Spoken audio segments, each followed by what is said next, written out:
A wealthy Saudi Arabian prince. If you could see how these people live, you would be astounded. Charged with executing one of history's most remarkable drug deals. The very fact that he was a Saudi royal, authorities could not touch him. 2 witnesses with questionable motives. And this is where our justice system grossly loses its sense of balance. And a woman caught in the middle. Very fine lady. You will never imagine, of course, anything like that. Could a Saudi prince be the newest player in the international drug scene?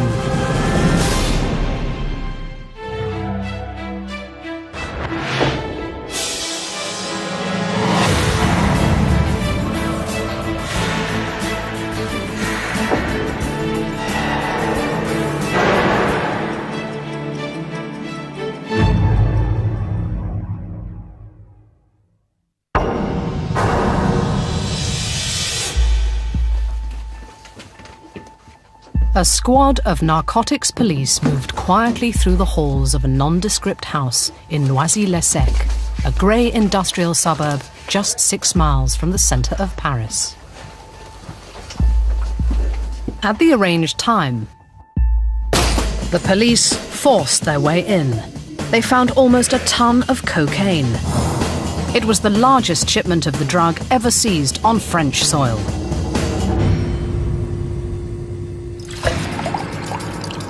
According to one of the safe house guards, the cocaine had arrived in France 2 weeks earlier, on a flight from Saudi Arabia. The plane was a royal airliner, a 727 chartered by a Saudi Arabian prince. His name? Naif bin Sultan bin Fawaz al-Shahlan. Prince Naif is a person of, I would say, first magnitude intelligence. He's a deeply religious man. He reads copiously. He stays on top of current events. He's a highly complex person. But was he a drug dealer? The information put the French police in a difficult position. A shipment of cocaine this large demanded investigation. Could a Saudi prince really be responsible for such a bold crime?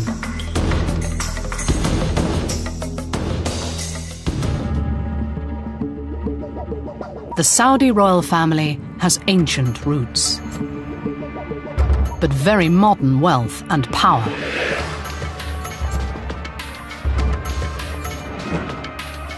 Saudi Arabia was founded in the early 20th century by King Abdulaziz with the support of the British Empire to carve out the Arab countries out of the Ottoman Empire. The discovery of oil under the desert made Abdulaziz a major international player and enormously rich.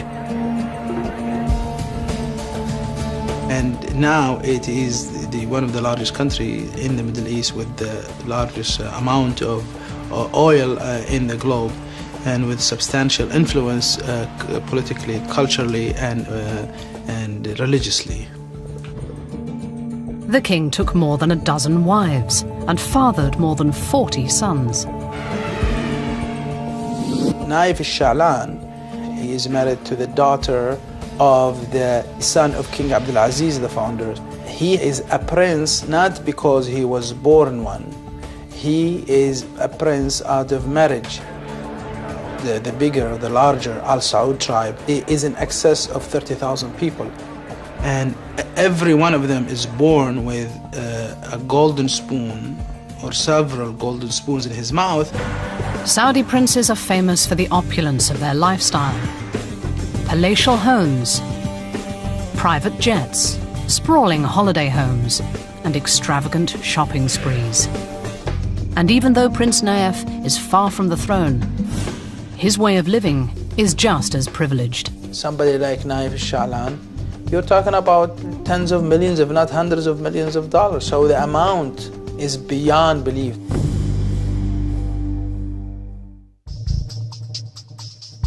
Was it possible that, protected by this cloak of wealth and power, a Saudi royal had begun dabbling in the international drugs trade? A possible answer to that question would begin to emerge 4 months later, and 4,000 miles away in the United States.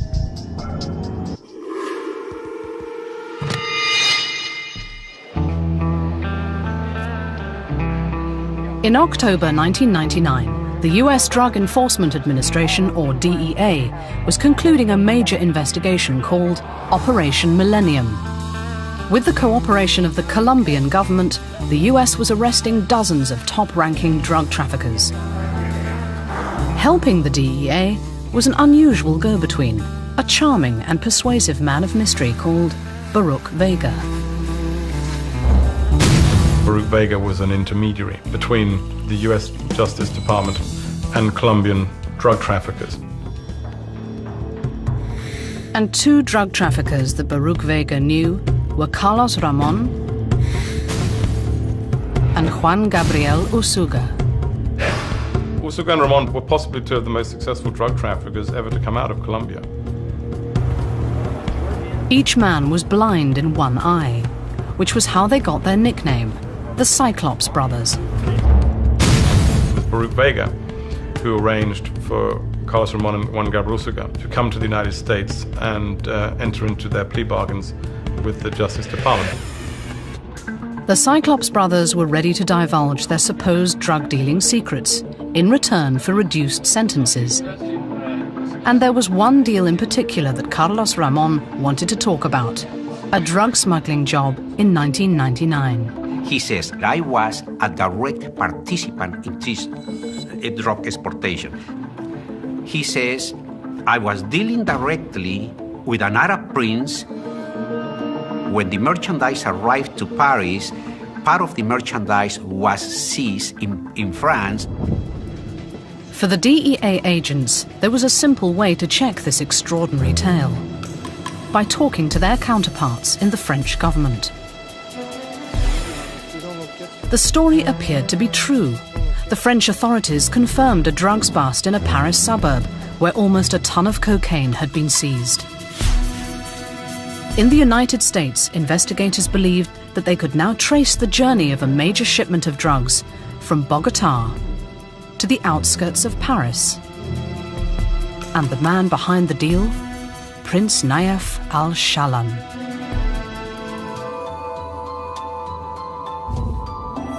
Why on earth would a Saudi prince be involved in something like this? The idea of cocaine trafficking is for people to get rich quick. Saudi princes obviously don't need to get rich quick, and they have more money than drug traffickers. Not only that, but drug smuggling is punishable by death under Saudi law. It was hard to imagine that for a Saudi prince, the reward was worth the risk. People do these things for different reasons. He seemed someone who just didn't fit into the traditional perspective of Miami's drug trafficking environment. As the investigators put together the prince's profile, they found a surprising connection that might explain the prince's involvement. It was an American connection. For over 2 decades, the married Prince Nayef al-Shallan had maintained an intimate relationship with an old flame from his student days in Florida.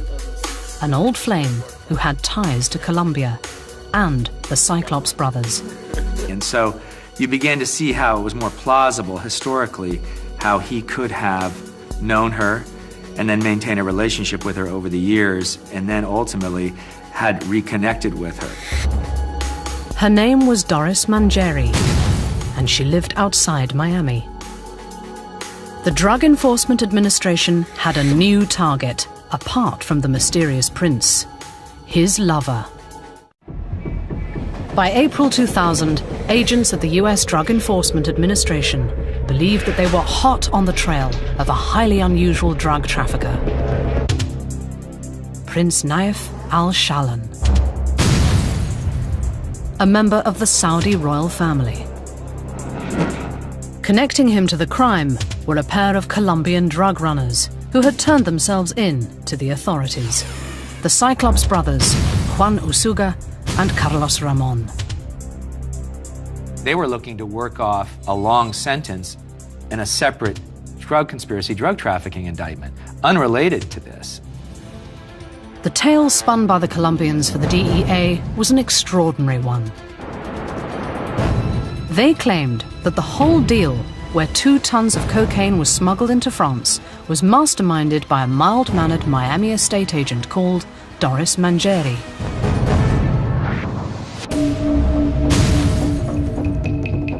But the idea of Mangieri engineering an international drug deal seemed incredible. Well, Doris Mangieri was a complete nobody when this case began. She was a Colombian-born, Miami resident, U.S. citizen, and a local realtor. Very polite, extremely well-educated person, a very fine lady. I mean, absolutely. You will never imagine, of course, anything like that. She's a dedicated mother.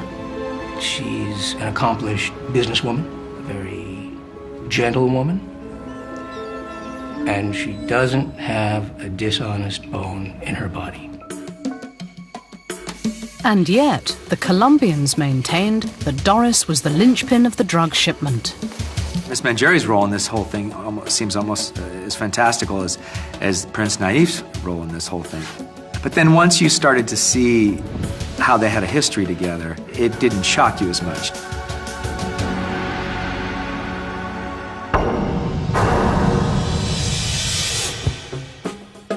Naif al-Shalan had gone to Florida in order to study at the University of Miami. He soon met Doris Mangieri, a single mother with 2 children. The two began a relationship. During those early years, while Naif apparently was falling for Ms. Mangieri, he was also falling for the 2 kids. He would take them everywhere. He would take them to the beach, he would take them boating, he doted upon them. The prince bought Mangieri an apartment and a car. He took her to Switzerland and showed her a bank account with her name on it. Anytime you need money, he said, just get it here. Was Ms. Mangieri in love with Naif? I have absolutely no doubt about it. None whatsoever. But the charmed Florida life they shared did not last. In 1984, Prince Naif al-Shalan left the United States. As far as the investigators could tell, he never set foot on American soil again. Doris Mangieri moved on with her life. And yet, through thick and thin, Mangieri's connection to the prince remained unbroken. For him to allegedly maintain this relationship for 20 years and apparently stay loyal, this wasn't obviously some casual fling.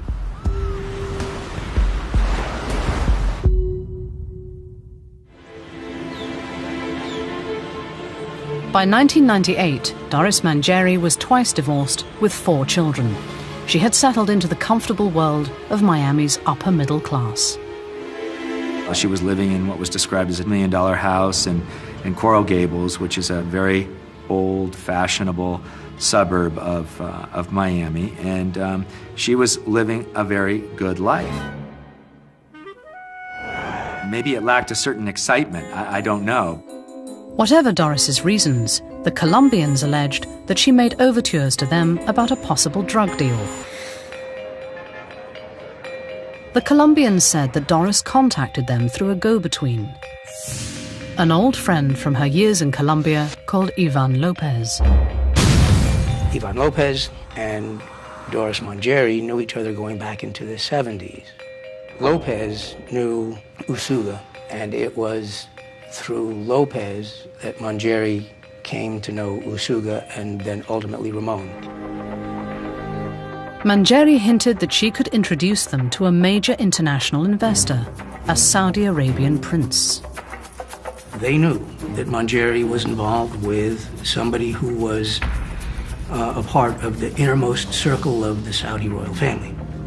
She didn't wear it on her sleeve, but she made it known. So Ms. Mangieri made the arrangements for Usuga to meet Prince Naif, with whom she'd been romantically linked for years. Usuga and Ramon said that they had jumped at the opportunity. A meeting was planned. And there were different plots they were considering, but the one that they eventually adopted was to move the cocaine on the plane that belonged to Prince Nayef. Or at least that's what the Colombians claimed. They said that in September 1998, they met Prince Nayef al-Shallan for the first time. They went to Spain's glamorous playground for the rich, Marbella, on the Costa del Sol.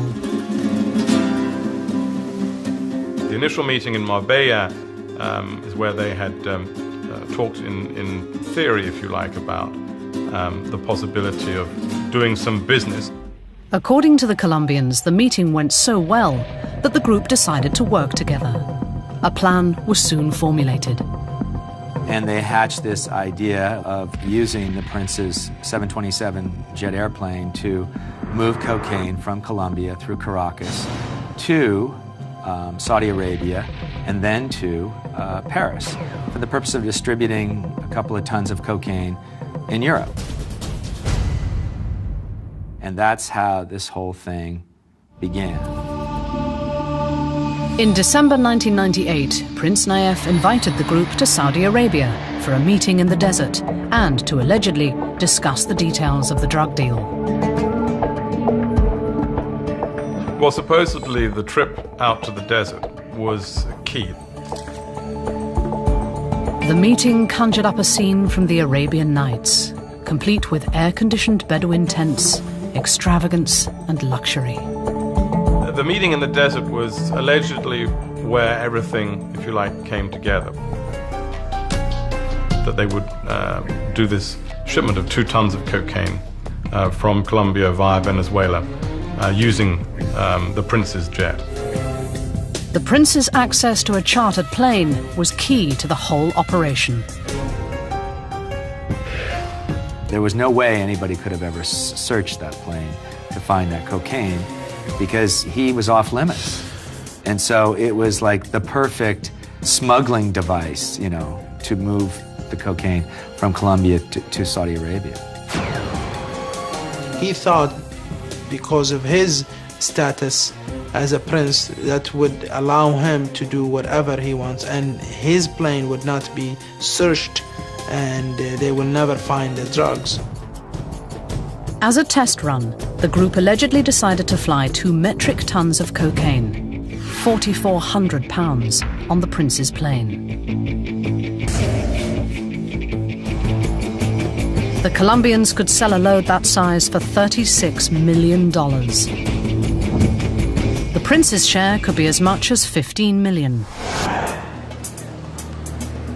In fact, this was going to be the first of many loads of cocaine, using the Prince's royal jet, shipping the drugs to the Middle East and eventually into Europe.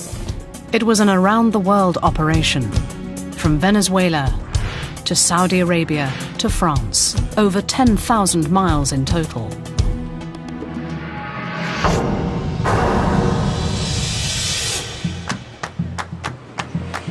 In May 1999, the Colombians put their plan into action. Step 1.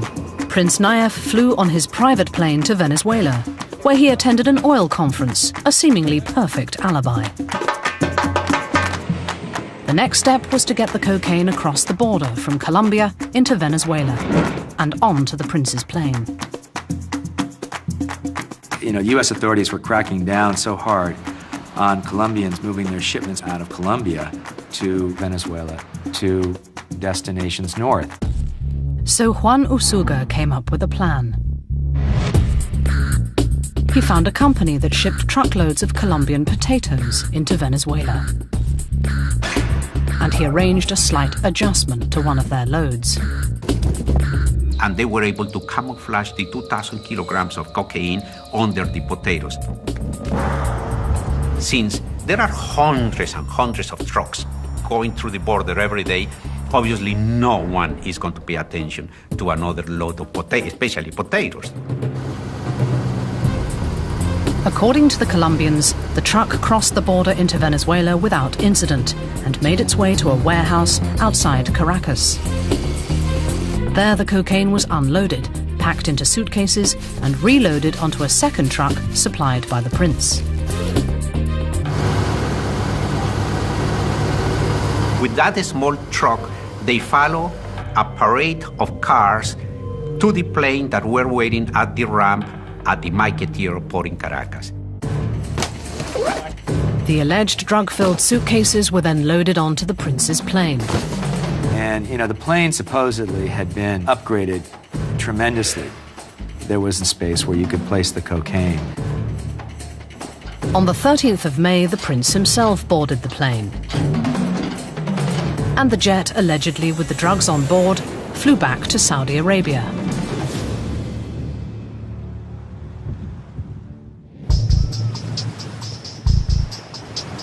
Two days later, the plane left Saudi Arabia, and on the 16th of May, it landed at Le Bourget airport outside Paris. The prince disembarked with a large group of his family and went for a visit to Euro Disney. According to Ramon, the drug-laden luggage was not searched or even examined by customs agents in Venezuela or France. The very fact that he was a Saudi royal family member, authorities could not touch him coming in and out of airports, nor could they search his plane. Then, the story goes, accomplices moved the suitcases to the safe house in the Paris suburb of Noisy-le-Sec. How could he get away with it? He could get away with it very easily because he had diplomatic immunity, and that's how Naif was able to use his status as a member of the royal family in Saudi Arabia to fly his plane from Venezuela to Saudi Arabia to Europe and move contraband, or cocaine in this instance, on the plane. 2 weeks later, the French police received a tip-off and they raided the safe house.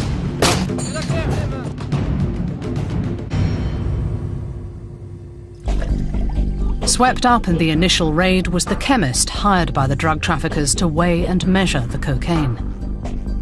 He knew just enough about the shipment to tell the police that there was a Saudi connection. But by the time the French had identified the plane, it was too late. So the plane, if you like, had come and gone. The French still hoped to locate and interview the passengers of the prince's plane. They knew the plane was flying to Saudi Arabia. But the Saudi government was less than helpful. The reaction of the Saudi government to Prince Naif Sha'lan's cocaine smuggling was, how can we protect him? And that's what they did. Meanwhile, back in the United States, Doris Mangieri and her friend Ivan Lopez had no idea that Ramon and Usuga were incriminating them to the Drug Enforcement Administration. And this is where perhaps Mangieri and even Prince Naif and Mr. Lopez are so naive. Because anytime you do deals with Colombian drug traffickers, you should be ashamed of yourself. Not because you're breaking the law, but because you're so stupid. You never, ever want to do deals with these guys. They will double-cross you. And that's exactly what Ramon and Usuga did. Double-cross their partners and pin the alleged scheme onto Doris, Ivan Lopez, and Prince Naif. The DEA wanted to speak to the prince about the Cyclops brothers' story, but he was in Saudi Arabia. Any attempts to find and question him led nowhere. So with the prince out of reach, the DEA decided that it was time to close the operation down. They would arrest those suspects that were within their grasp. Ivan Lopez and Doris Mangieri.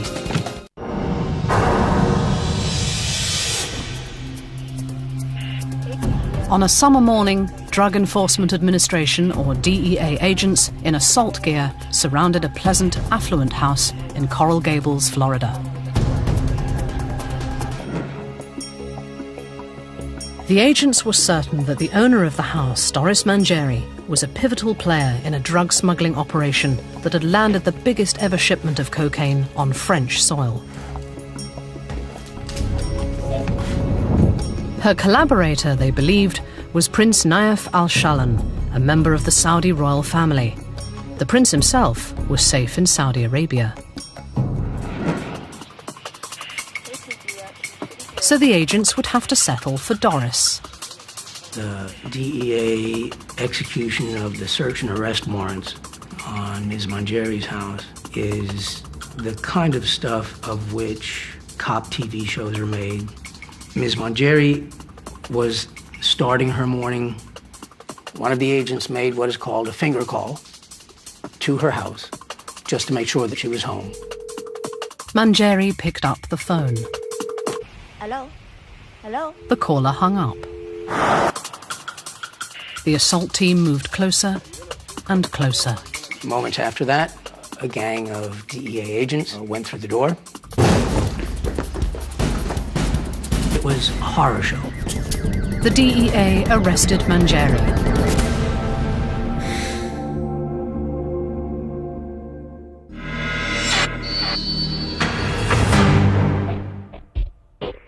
With Manjeri in custody, agents quickly turned their attention to a search of her house. At first, they found nothing. But then, in her bedroom, they discovered a safe.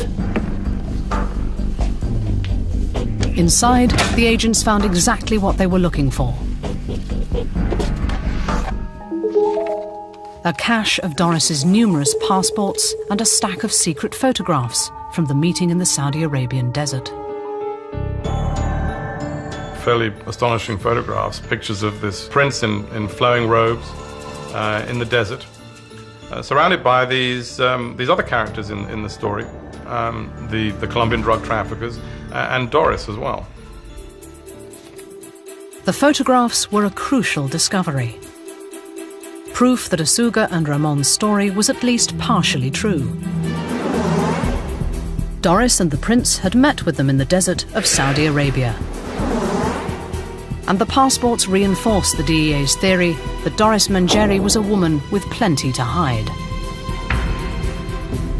Anyone who carries a Colombian passport suffers this unfortunate fate of automatically being the subject of suspicion. It's sort of the sort of thing that you can just imagine prosecutors seizing upon. And that's just what they did. With Doris in custody, the DEA tried to get a confession. After Ms. Manjeri was arrested, a brief effort to interrogate her was made by one of the agents who were there. But she declined to talk to anybody, apart from protestations of innocence. Instead, Manjeri asked the prominent Miami criminal lawyer Douglas Williams to take her case. My name was given to her family. I was asked to come see her. Williams visited Manjeri in a Miami prison where she was being held without bail. When I first met Ms. Manjeri in the federal detention center in Miami, the government was saying that no matter what kind of bond she might be able to post, she'd flee and seek safe haven with the Saudis, and therefore was a risk of flight. She, and by the way, had no idea of the scope of all of this. I mean, it was kind of like a poisoned mushroom that continued to grow and grow and grow and grow and grow. But the more Williams learned about the case the DEA was building against Manjeri, the more one thing became clear. Doris Manjeri was about to take the rap for one of the largest ever international drug deals. But what about her alleged co-conspirator, Prince Naif al-Shalan? On the same day that the DEA raided Doris's house, the US Justice Department arrested her friend Ivan Lopez, and it also formally indicted Prince Naif al-Shalan. But he was safe at home in Riyadh, and that's where he would stay, because Saudi Arabia has no extradition treaty with the US. And instead of coming to his ex-lover's rescue, Prince Naif worked on damage limitation for himself. He gave an interview in a family-run newspaper and denied all the allegations against him. He even had an explanation for the evidence against him, According to Naif, he wasn't investing with Usuga and Ramon. Instead, they were trying to invest with him in a legitimate Saudi business. One of the several tasks that from time to time had been given to Naif was to attract foreign, which is to say non-Saudi capital, into investments in Saudi Arabia. At the time, the Saudi government was in the process of designing and constructing a very complex design and fabrication process for the production of plastic bottles full of spring water. According to Naif, he was considering allowing Usuga and Ramon to invest in a water bottle factory. Drugs had nothing to do with it.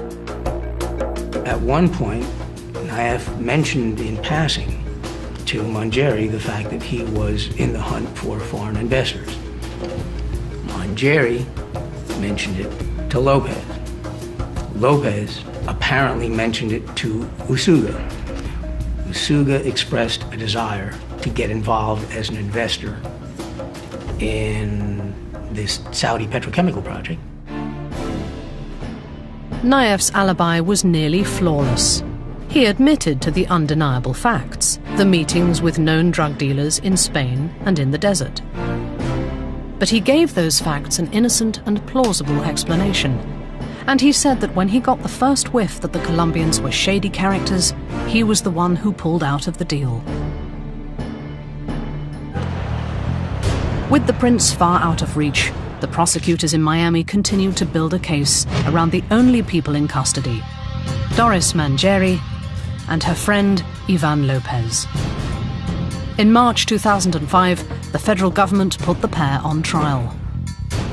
The court case promised to provide a great story with attention-grabbing characters. Anytime a Saudi prince gets indicted, then, that's obviously kind of a quote-unquote sexy story. The star witnesses would be the Cyclops brothers, Juan Usuga and Carlos Ramon. But would it be enough to get a conviction?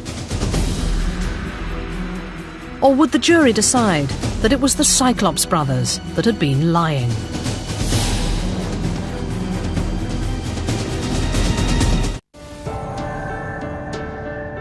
In March 2005, a remarkable trial began at the federal courthouse in Miami. The case was built around an extraordinary allegation that a Saudi Arabian prince, conspiring with two Colombian drug traffickers, had used his own chartered aeroplane to fly 2 tons of cocaine from Venezuela to Paris. It was extraordinary for us to see a court case that named a Saudi prince, a member of the Saudi royal family supposedly, involved in cocaine trafficking. But the prince himself would not be standing trial, nor would the 2 drug smugglers. Instead, Doris Manjeri and Ivan Lopez were sitting at the defendant's table. When the case actually went to trial, what we were looking at in court were the 2 least interesting people. And this was a bit of a show trial. I say show because it had this aspect of being a case where the 2 defendants never actually produced the cocaine or received the cocaine or distributed the cocaine. So the U.S. government and the prosecutor's office here were kind of pushing their luck. To strengthen this tenuous connection between the defendants and the crime itself, the government had charged them with conspiracy to possess narcotics with intent to distribute. All you have to prove is that she met with some of the active participants in the cocaine smuggling operation or made a phone call to one of the participants. It didn't matter that it didn't come into the United States. They carried out the whole thing from U.S. soil, that is Miami. And this was what the prosecution set about doing. Their main source of information was the Cyclops brothers. Carlos Ramon and Juan Gabriel Usuga both testified in court, and so they gave their accounts of what happened. They retold their thrilling international tale. starting with the truckload of potatoes in Colombia and finishing with the raid on the French safe house. And they insisted that Doris Mangieri was the person who had put the whole plan in motion.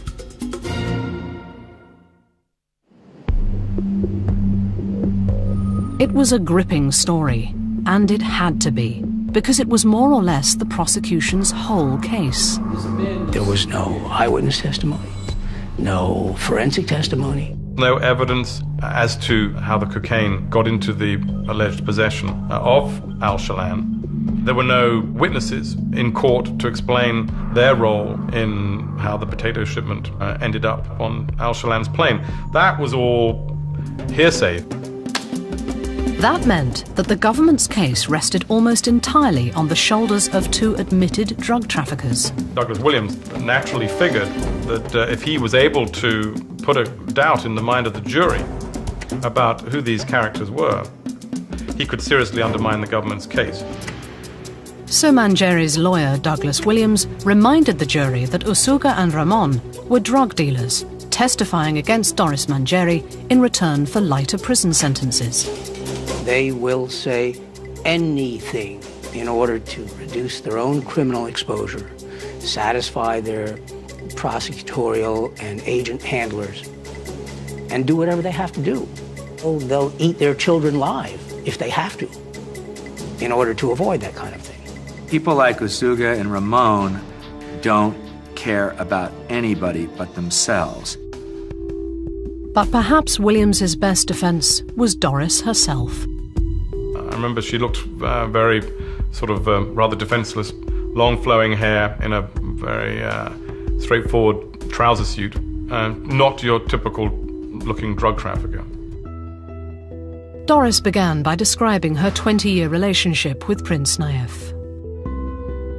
Then she insisted that her friend Ivan Lopez was the one who set up the meetings between Naif and the drug smugglers. The meetings occurred. There's no question about it. The question is, did they talk about a drug trafficking deal? And I know the defense lawyers say they didn't. Douglas Williams told the jury that the prince was looking for investors in a water bottle factory, not a drug scheme. And Williams had a clear defense for the so-called incriminating desert photographs seized during the raid on Doris's home. Supposedly that was because she didn't want prospective boyfriends finding photographs of Saudi princes lying around her house and wondering who the hell's that. Understandable, perhaps. But when the prosecution got their chance, they unleashed some powerful information. They reminded the jury that the prince had actually left the US in 1984 and never returned. The reason? He was a fugitive from the law, even then. He had, in fact, been named in an indictment in Mississippi in the mid-1980s. And it was a drug indictment involving a small plane that flew from Florida to Mississippi with drugs aboard. But one of the only records found from the 1984 case was a copy of an indictment charging Prince Naif. The detailed reports had disappeared from the state files in Mississippi. I know the defense lawyers tried to find out more about it, and they ran into the same problem we did. There was no evidence. This murky hint of a drug-related past seemed to give substance to the government's portrait of an unscrupulous royal who believed that he was above the law. Jurors are not dumb. They draw inferences and narrative, and there are either plausibilities or implausibilities. And you can tell circumstantially that a lot of these dots connect.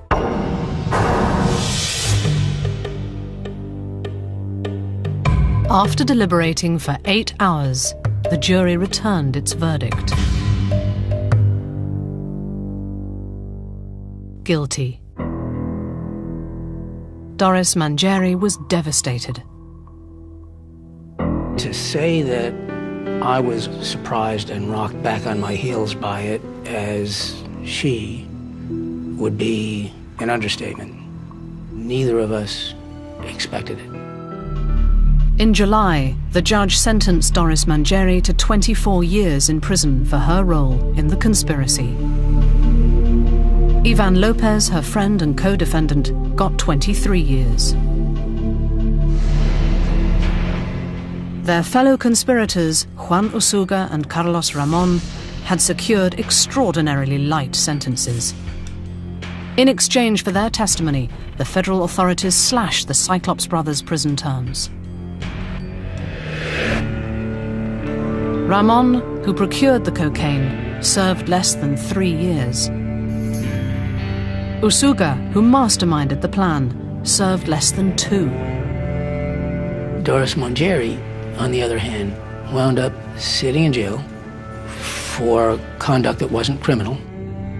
And this is where our justice system sometimes grossly loses its sense of balance.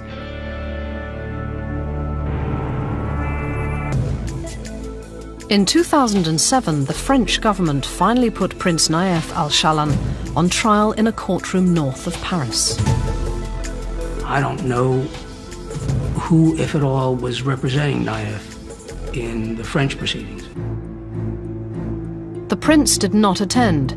Through his lawyers, he explained that he had to remain in Saudi Arabia for what he called vital professional reasons. His caution proved to be well-founded. In spite of his absence, the court found the prince guilty, and the judge gave him a sentence of 10 years.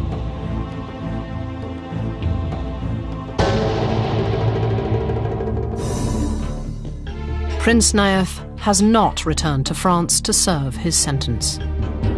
The prince is a fugitive from justice. In a case where you have a fugitive from justice, it doesn't matter who you are, whether you're a man on the street charged in a crime, or whether you're a prince in a royal family in Saudi Arabia. If you evade justice and you run from justice, you will be charged with evading your crime.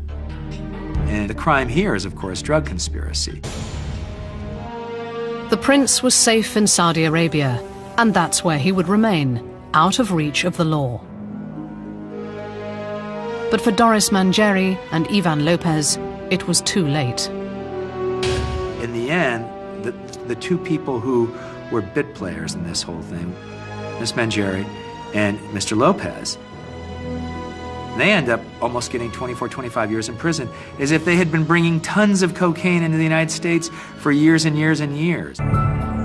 But in 2007, critics claimed that this sense of imbalance was restored when a federal appeals court threw out Doris Mongeri's conviction. Ivan Lopez was also cleared. I gotta tell you, you don't see this sort of thing happen very often at all, especially in drug trafficking cases. You rarely see convictions overturned. The ruling of the appeals court was short and clear. Whatever happened on the prince's plane, Mongeri and Lopez were not criminally accountable for it. Their phone calls, meetings, and photographs, no matter how suspicious, did not add up to what the law called conspiracy. The problem isn't the facts of the case. The problem is the law. The law didn't fit the misconduct, and the U.S. Attorney's Office made that calculated judgment going in, and it bit him in the butt at the end. The court said, we're ordering the district judge to dismiss the indictment now. Case over.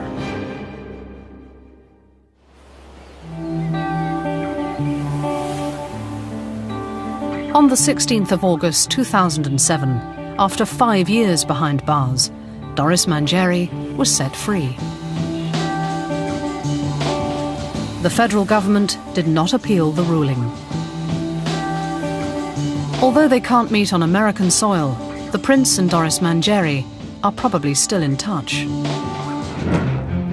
After more than 5 years, 4 countries, 3 Colombians, 2 lovers, and 1 international drugs bust, questions still remain. Did a wealthy and religiously devout prince dabble in drug smuggling? And if so, why? US officials have wondered whether perhaps the prince was trying to raise untraceable money for an illicit purpose, like funding terrorism against Western targets.